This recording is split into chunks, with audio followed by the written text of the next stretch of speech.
Social media একসময় যা ছিল আমাদের দৈনন্দিন জীবনের অবিচ্ছেদ্য অংশ, আজ যেন তার থেকেই আজকের প্রজন্ম মুখ ফিরিয়ে নিচ্ছে। ফেসবুক, ইনস্টাগ্রাম, এক্স হ্যান্ডেল, যেখানে আগে মানুষ নিজের প্রতিদিনের মুহূর্ত ভাগ করে নিত, আজ সেখানে নেমে এসেছে এক অদ্ভুত নীরবতা। বিশ্বজুড়ে প্রায় 10% কমেছে সোশ্যাল মিডিয়ার ব্যবহার। এই নতুন ট্রেন্ডের নাম পোস্টিং জিরো। কিন্তু হঠাৎ এমনটা কেন হচ্ছে? কারা সরে আসছেন? আর এর প্রভাব কি হতে পারে ভবিষ্যতে? পরিসংখ্যান কি বলছে? সম্প্রতি লন্ডন ভিত্তিক বিখ্যাত দৈনিক ফিনান্সিয়াল টাইমস একটি সমীক্ষা চালায়। 50টি দেশ থেকে প্রায় 2.5 লাখ ইন্টারনেট ব্যবহারকারী এই সমীক্ষায় অংশ নেন। সেখান থেকে উঠে এসেছে চমকপ্রদ তথ্য। বিশ্বজুড়ে সামাজিক যোগাযোগ মাধ্যমের ব্যবহার কমেছে প্রায় 10%।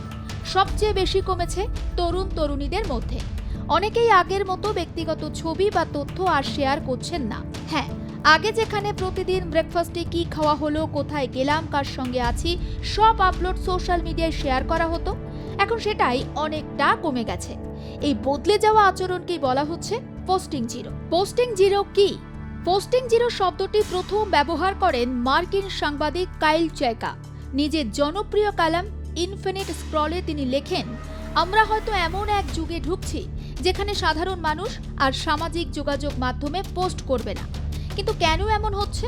কারণ মানুষ এখন বুঝতে পারছে সবকিছু শেয়ার করার দরকার নেই। প্রাইভেসি দিন দিন কমে যাচ্ছে। সোশ্যাল মিডিয়া এখন অনেক বেশি ফেক।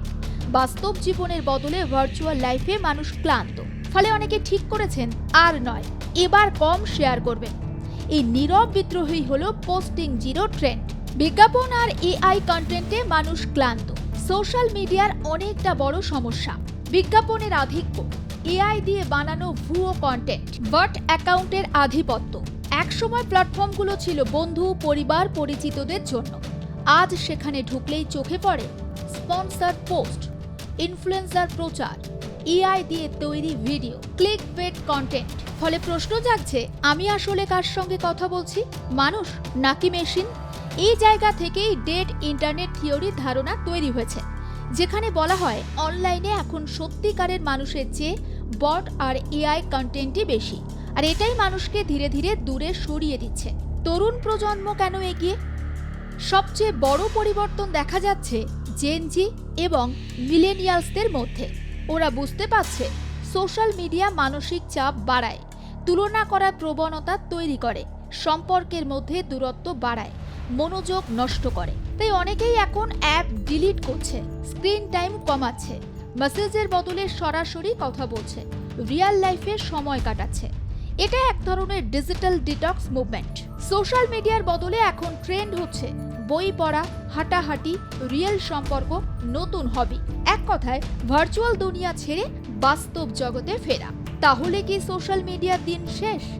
বিশেষজ্ঞরা বলছেন না, একেবারেই শেষ নয়, কিন্তু এর ব্যবহার অবশ্যই বদলাবে। ভবিষ্যতে মানুষ সোশ্যাল মিডিয়াকে ব্যবহার করবে প্রয়োজন হিসাবে, নেশা হিসেবে নয়। আর এই পরিবর্তনের নামই তো posting zero movement. Social media এমন এক জগৎ যা আমাদের যুক্তও করে, আবার একাকীও করে তোলে। আজ যখন মানুষ ধীরে ধীরে সরে যাচ্ছে, তখন প্রশ্ন থেকেই যায়, আপনি কি এখনো সবকিছু পোস্ট করেন, নাকি আপনিও চলে গেছেন পোস্টিং জিরোর দিকে? ডিজিটাল দুনিয়ার এই নীরব বিপ্লব কিন্তু ইতিমধ্যেই শুরু হয়ে গেছে। ব্যুরো রিপোর্ট, আর প্লাস নিউজ।